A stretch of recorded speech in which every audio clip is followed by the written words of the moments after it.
for him trade unionism meant more than what it seems to imply today.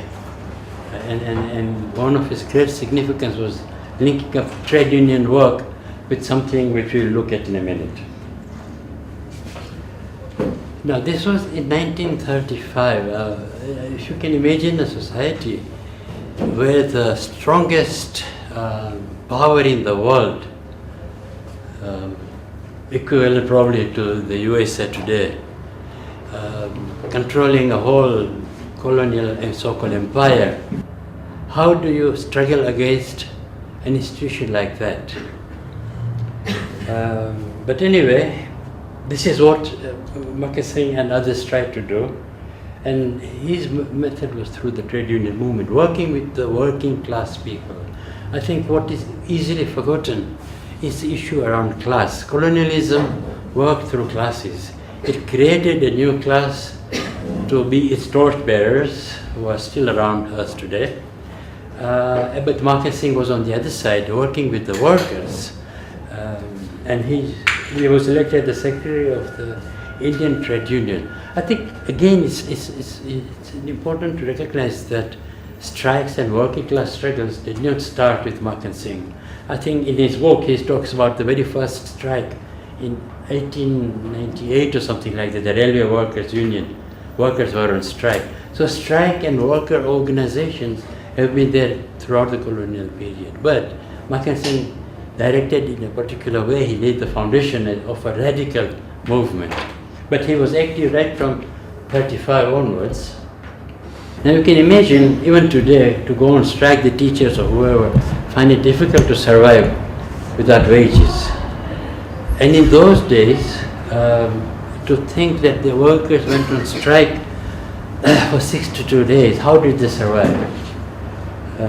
And how did they have the strength to go on for such a long time? And I think the answer is partly that they build up links in the communities. The workers, the peasants, who are all supporting it. And it is that solidarity that made it possible for the strike to continue for so long. And that strike, I'm trying to write a play based on the events of that time, so one day I'll finish it. But they won the demands. Part of it was 15 to 25% increase in salary. And if I'm not mistaken, I think they were also fighting for an 8-day week, which we now take for granted.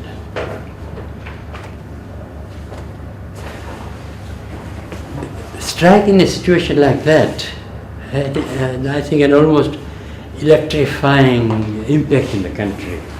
Particularly as far as the union's membership was concerned, it started going up because workers saw that fighting on their own is not possible, and that working together they can achieve what they want. So membership went up, and the government, which had up to that time to sort of pretend the unions don't exist, or that they are not powerful, or that they are not important, started recognizing that there is no way they were going to sideline the trade unions. And the significance of that will come later when we talk a bit about more.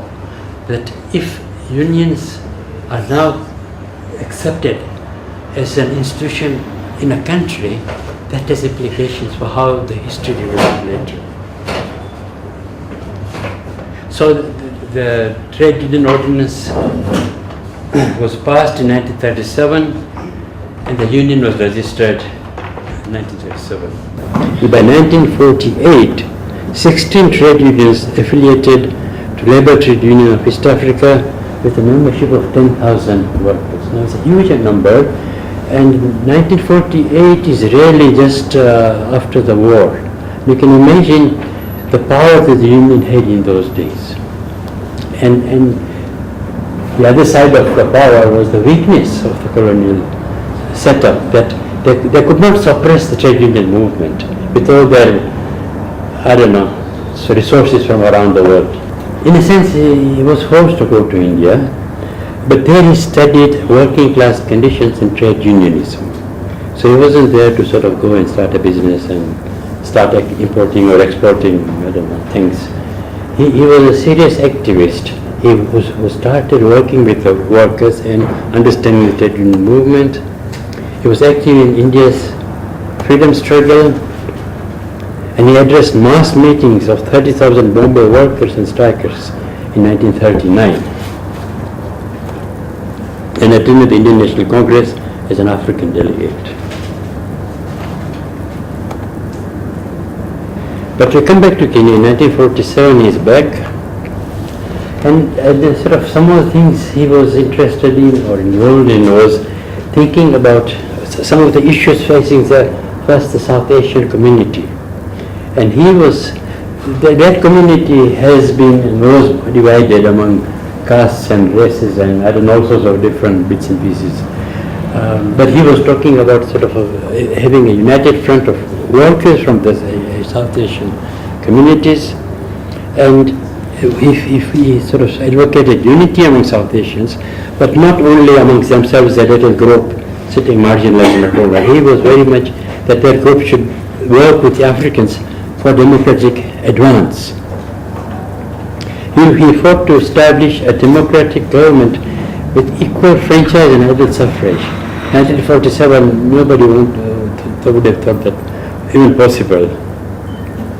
And to organize joint fronts of different workers from different backgrounds, including African, Asian, and age thing also, youth leagues and so on. He advocated establishing common high schools, because one of the ways in which people get divided is by going through different streams of schooling. I went to city primary school in Nairobi, which was an Asian thing. That was in the 50s.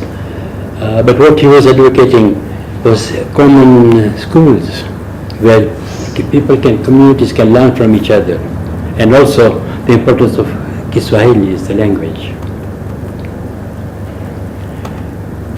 Very quickly jumping over a few years, Kenya Youth Conference, East African India. So he was active not only in one thing, he was politically active in various things happening around him.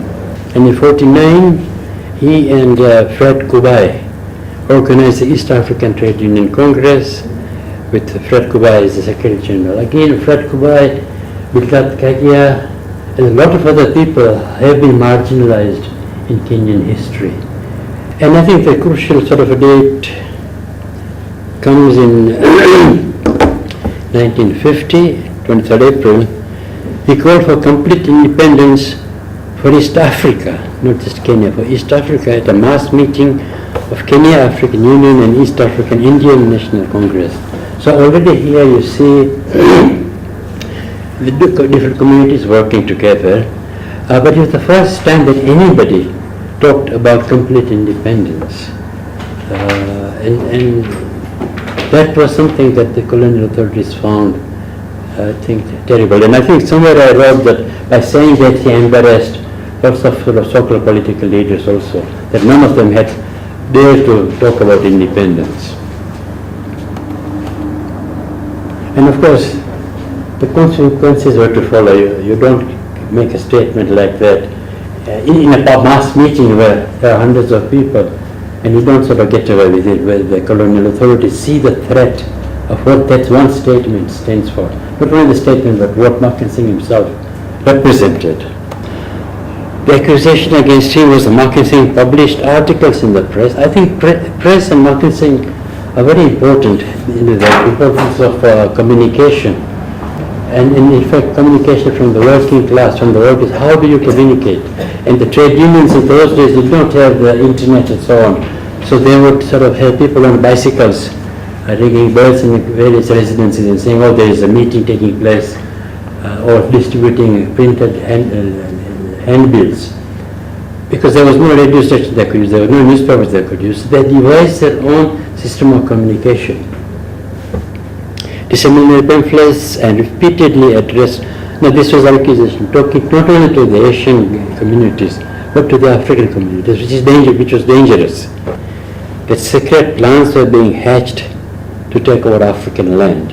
Now this was no secret really, but somebody articulating it makes it dangerous for him. So from 50 to 62, he remains in the background. But the movement and what he had started, he in the trade union movement had started, working with the political situation, which we'll see in a minute, that changed the situation between 1950 and 1962. The pressure continued building, and the pressure cooker was sort of blowing up almost. And that is what forced the colonialists to at last release Makhan Singh unconditionally, because he refused to give in. But by 1961, they had to release him. And then again, he was not sort of somebody who was say, okay, now I'm out, I can sit and eat chapatis or whatever people do when they are released from detention. He got back right into trade union activities. You know, the colonial laws were entrenched, and even in the publishing, whereas under the colonialism, Malmo could publish, I don't know, something like 50 newspapers in different forms and guises. After independence, to publish a newspaper, you had to pay, I don't know, 10,000 or I don't know, some lots of shillings. And that became impossible to communicate another alternative ideology or way of organizing societies. So, in fact, the transition to neo-colonialism ensured that the lessons of the British colonialism learned in suppressing working class interests were entrenched in new rules and regulations. What I want to go next into, not me to talk about Makhan Singh, but to let Makhan Singh himself talk. Because he has been writing and reading and doing so many things, it's a shame not to sort of let him speak for himself. He doesn't let interpreters like us, like me. So what he is saying is, Kenya's trade union movement, now this linking trade union movement with other things, has always been a part of a national struggle for resisting British imperialist colonial rule, for winning national independence, for consolidating the independence after winning it, and for bringing prosperity to the workers and people of Kenya. And that is a crucial sort of a thing, that a trade union, in today's sense, like even in Britain, you find the teachers going on strike, or you find health workers going on strike, and that is it. I mean, you're looking at that one little thing. The political power which decides what workers get or don't get is kept hidden in some bank vaults. You don't see it, and the trade union is being channeled, like some of these rivers you see, being channeled to go into that direction only. Whereas for Makhan Singh, the important thing was linking up with the national struggle for resistance. And this all comes from his book, History of Kenya's Trade Union Movement in 1952. This is not only in Kenya, this is in Britain, it's in USA. I think it's a worldwide conspiracy against workers. The whole so-called economic crisis is created to take away power, wealth and resources from the working classes to those few top rich guys. So the class issue is an important one. And here is again another quote, and this was in the context of Nairobi becoming a city. And he says there are two Nairobis, that of the rich and that of the poor. The status of the latter has not changed. Celebration, they were celebrating Nairobi getting a city status, and I remember getting this city PP, we used to call them those rock, Nairobi rock, very nice and very sweet. As a child, we didn't understand the politics of it, we didn't understand what Nairobi was, but we loved those sweets. But celebration will be justified on the day when this country's government becomes truly democratic, with the workers fully sharing the tasks of government. That truly democratic with workers fully sharing the tasks of government? No, not yet. This is Makhan Singh at his best, I think. And that remember that you will be crushed on the heels of capitalists tomorrow if you don't fight today. Workers should have a united stand and should stand up strongly against the capitalists so that they should not even have the courage to attempt to exploit, the language itself, exploit and all. After independence, you will end up in prison if you use words like capitalist or exploitation, workers' rights. So this was in a sense politicizing workers, increasing their awareness of the world. Explain to them what is the cause of their poverty. It's not that don't get mixed up in fighting each other. There are greater forces, understand those. And then finally, a piece of information. Workers of cuts and leather have gone on strike. So these strikes are going on all the time. They're distributing leaflets. Part of the leaflets was to make the workers understand the reasons behind the strike and understanding the struggle that has to be waged. This obviously, I think, shows the influence of Makhan Singh himself. And he used, I think, the Khalsa press also to publish some of these things. Again, another example of a handbill which I have copied. I think I made a copy of it from the archives illegally. Okay, so I can read it. That's good. I tried to translate it from Gujarati. Ittefaq. Oh, I see. Is that the word? Yes, Ittefaq. Ittefaq. So it's a victory of unity. Fateh. Is a Fateh means victory. Victory. Yeah. So I was trying to translate this Ektani Fateh. Yeah. So just a rough translation into English, but it might be incorrect, probably. But I think the important thing is look at the languages in which it is published. So it shows they were trying to bring the workers of different communities together. And in a short little leaflet, which they didn't have sort of millions of pages to be able to write. I think it's such a powerful message about meeting. And that, by the way, was printed in my grandfather's printing press. Khalsa press. Yes. So that's another history that needs to be recorded and written or understood. Again, another quote. The heroic resistance of our people of our people, I think it's true, to the onslaughts of the imperialists has ultimately defeated one of the biggest imperialist powers in the world and has won our complete independence. I think that is a crucial legacy that one needs to think about, that you think about trying to defeat USA today. And then they are controlling our information, our resources, our minds, our communications, and you end up by having these few mad guys, you can call them, thinking that they could defeat this. But what he says is the resistance of people, and that is what the word resistance is important. That is what they're fighting for, and it's what they got. Again, it's only a fact may not be very known that in the course of his reception, he continued resistance even in the prison. So he wasn't just sitting quietly and praying to God, okay, oh, let me out of. He was resisting, and he gives examples of he went on 3 hunger strikes, one for 10 days, 12 days, and 21 days, 52, 59, and 61. And that's, Yeah, I'm trying to recall this. And this is just, we mentioned the working class, the strike in 1937, but this is what it looked like in those days. I don't know that name Jardine or something. I've seen it somewhere, or at least I used to see it. But all this 25% increase, at that particular time, there's some disapproval from the leaflet.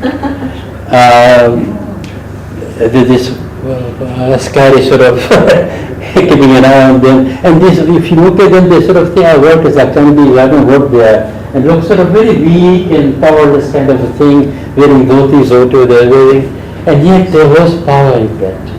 And I think these kind of images need to be sort of recaptured. By the way, that's the year I was born in.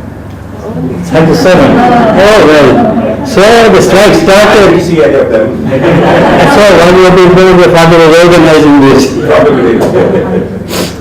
Busy doing other more important things, yeah? But really, if you think about it, behind the scenes, the manipulation has increased to such an extent that the news distortion of history, misinformation, disappearing not only of individuals but progressive ideas, actions, and people. That is the rule of the game, the rule of the day. Anything progressive is hidden, and what we get, and I think a very interesting example in Britain is the BBC. I pay my taxes there, which runs the BBC. And all it can do is talk about the royal baby or something for days and days and days.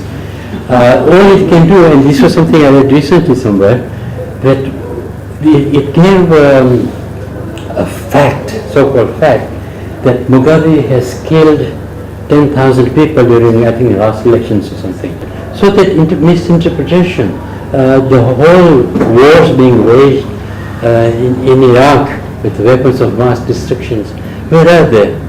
So we are being told what to think, how to think, and if you challenge that, then you are a troublemaker, you end up in Guantanamo prison or something. So Makhan Singh, if you talk about Makhan Singh, you're talking about working class, you're talking about strikes, you're talking about struggles, linking up with politics.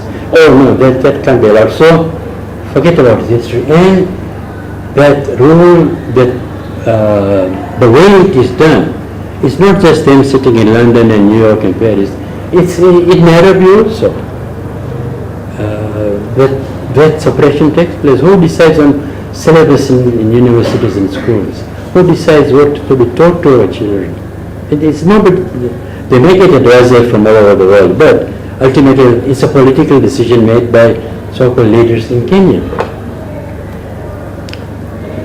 And Makhan Singh not only was active in working class struggles, but in recording that struggle. You see, if it's not recorded, it is lost. What Israel does today in Palestinian lands is destroys the streets, buildings. So if anybody comes from outside, they can't say I lived here, because they're changing the geography. But if it's not recorded, it's lost forever. Makhan Singh's, I think, great contribution is not only in his struggle, but in his recording of history. And he always saw communication is important. And he saw that mass action, division were essential.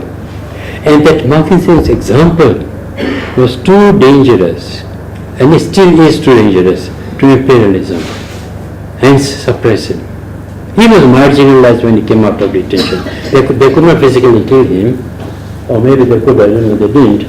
But they isolated him, then they used the people in power at that time to marginalize him so that his contribution could not be seen, or could not be continued.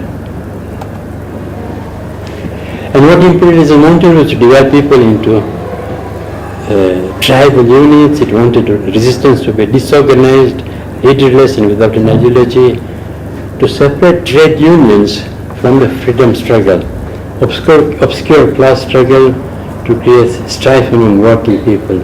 And it's all these things that Makhan Singh and the trade union, there are some tears here. Those are the things that Makhan Singh and the trade unions fought against.